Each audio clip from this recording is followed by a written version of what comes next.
Mes forêts d'Hélène Dorion est un recueil poétique paru en 2021 dont le titre mêle nature et intime. Hélène Dorion est la première autrice vivante québécoise au bac de français.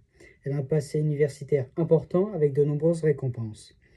Ce recueil a été composé dans un contexte particulier de pandémie mondiale qui a donné lieu à un isolement intérieur. Les mégafeux canadiens également ont donné lieu à l'apparition de la poétique canadienne. Ce mouvement de poétique aborde la nature avec un regard plus écologique. Ce recueil est construit sur 4 parties qui forment la colonne vertébrale d'une histoire. Il y a une liberté typographique par rapport au blanc et à la métrique, et une liberté d'interprétation permise par la polysémie des mots. Aussi, un travail sur la langue et les figures de style a été effectué. L'extrait étudié introduit la 3e partie du recueil, L'onde du chaos. Je vais à présent procéder à la lecture expressive de ce texte. Il fait un temps de bourrasque et de cicatrices, un temps de séisme et de chute. Les promesses tombent, comme des vagues, sur aucune rive. Les oiseaux demandent refuge à la terre ravagée. Nos jardins éteints entre l'odeur de rose et de lavande. Il fait un temps de verre éclaté, d'écran mort, d'honneur perdu. Un temps de pourquoi, de comment. Tout un siècle à défaire le paysage. Mon chant soulève la poussière de spectacles muets. Comme un trou béant dans les maisons noires des mots, il fait un temps jamais assez, un temps plus encore, et encore, plus encore, plus. On ne pourra pas toujours tout refaire. Dans ce temps de bile et d'éboulis, les forêts tremblent sous nos pas. La nuit approche. À la lecture de cet extrait, il est intéressant d'étudier comment la poésie, grâce à la nature, permet de transcrire les inquiétudes de la poétesse. Dans un premier mouvement des vers 1 à 9, celui-ci évoquera l'image du chaos intérieur, la destruction de notre monde. Dans un deuxième mouvement, des vers 10 à 17, celui-ci montrera le vide de nos vies modernes. Et enfin, dans un ultime mouvement, des vers 18 à 27, il sera formulé un avertissement plein de pessimisme. Nous introduisons ce premier mouvement par un leitmotiv. Il fait un temps de bourrasque et de cicatrices. De bourrasque et de cicatrisme est un zeugma. Zeugma se dit en latin jug. Jug permet de relier 2 éléments, 2 bœufs.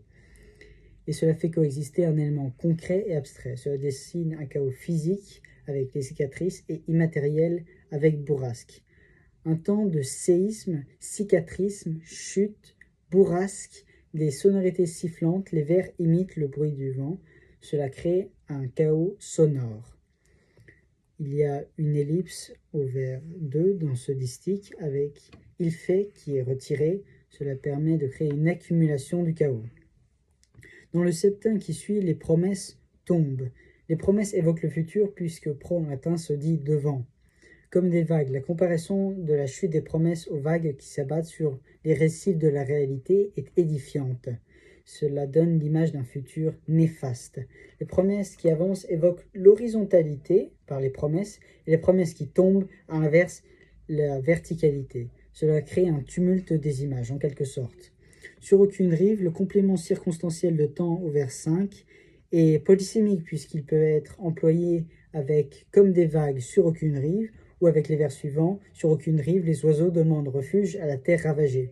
Cela crée un rythme libre et différent, une polysémie du texte en ressort et une liberté d'interprétation est utilisée pour le lecteur. Rive, terre ravagée, l'allitération en R amplifie le grondement des vagues. L'absence de rive avec la négation partielle sur aucune rive, les oiseaux qui demandent un refuge, l'utilisation d'adjectifs qualificatifs apocalyptiques, ravagés, éteints, et l'utilisation des sensations, odeurs et lavande permettent de créer l'évocation du déluge biblique qui est la manifestation du chaos de Dieu. Les jardins éteints sont une métaphore de la fin du monde. La nuit plane sur nos jardins. Vers 8-9 sont une structure de phrases averbales. Nos jardins éteints entre l'odeur de rose et de lavande. Il manque quelque chose d'essentiel dans la phrase. Il manque un verbe. Le jardin éteint sont l'allégorie des forêts intérieures de l'homme.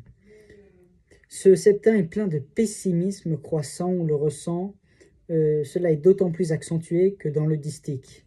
L'autrice décrit un monde catastrophique et fait participer le lecteur grâce au sens. Hélène Dorion expose que le monde moderne est incapable de trouver une solution. Ce second mouvement est repris par le leitmotiv « Il fait un temps ». Il y a un rythme ternaire puisque 3 métaphores sont employées. Vers éclaté. Les vers pourraient également évoquer les vers du poème qui manifesterait que le poème est éclaté. D'écran mort, l'homme, grâce à cette métaphore, perd ses repères artificiels. Et de nord perdu, à l'inverse, l'homme perd ses repères naturels. Il est déconnecté de la nature. Un temps de pourquoi, de comment. Les deux mots interrogatifs plus ajoutés à ce blanc typographique permettent de montrer qu'il y a une absence de réponse. Ce distique tout un siècle à défaire le paysage symbolise la nature, et le préfixe privatif du verbe infinitif défaire évoque une image très violente, très visuelle de l'homme qui déchire le paysage. Dans le quatrain qui suit, mon chant soulève la poussière. Mon chant renvoie à la tradition poétique des Aèdes, Orphée, ce qui crée un ancrage lyrique. Soulève la poussière est une métaphore, on découvre ce qui est caché. Spectacle muet est un oxymore. Les spectacles ne sont en général pas muets, sauf parfois. Donc une absence de son, donc une absence de poésie. Comme un trou béant, cette comparaison est édifiante et montre le vide. Elle est presque effrayante. Maison noire, ce groupe nominal pourrait faire référence à l'écriture même du poème. La littération en M, en B et en D évoque la plainte de la poétesse qui est retranscrite par cela. L'autrice montre que les hommes et la poésie semblent lutter contre le chaos du monde. Ainsi, cet ultime mouvement est introduit dans ce cisin par le leitmotiv. Il fait un temps jamais assez. L'ellipse de la proposition 2 au vers 19, il fait un temps 2 plus encore, signifie que le langage s'appauvrit. La reprise 3 fois de plus et de encore signifie que le langage se répète, perd du sens et perd justement de sa structure syntaxique qui est bouleversée. On ne pourra pas toujours tout refaire, la structure de phrase semble normale, cependant la litote traduit une sentence, une urgence, une nécessité d'agir pour l'homme. Un temps de bile et d'éboulis. Dans ce temps de bile et d'éboulis, ce zeugma signifie que, et montre l'amertume générale, il faut agir tout de suite. La bile fait référence au temps de la colère, parfois à la guerre, on pourrait y penser. Éboulis évoque l'effondrement de notre monde, cela peut le transcrire dans un certain sens. Les forêts tremblent, cette personnification signifie que les forêts ressentent que le monde va mal. Sous nos pas, les humains sont destructeurs de la nature par ce vers. La nuit approche, le présent d'énonciation ajouté au terme nuit permet d'évoquer un cataclysme. En conclusion, la nature de ce poème s'appuie sur une nature omniprésente qui est témoin, victime et protectrice. La poésie, qui est d'une grande simplicité dans son langage, s'appuie sur une grande liberté d'écriture. L'inquiétude de la poétesse est montrée par la présence d'images violentes, troublantes, visuelles. Ainsi, l'avertissement de la poétesse informe sur les limites à ne pas franchir. Ce poème traduit une réflexion personnelle qui est élargie et devient presque collective. En ouverture, nous pourrions utiliser le poème page 111 du recueil d'Hélène Dorion, qui montre un chemin d'espoir, d'optimisme, par opposition à ce pessimisme croissant dans le premier septain et dans le deuxième cisin qui montre que la poésie se perd et que le monde se perd par extension. Et ce poème est intitulé « Un chemin vaste et lumineux ». Citation.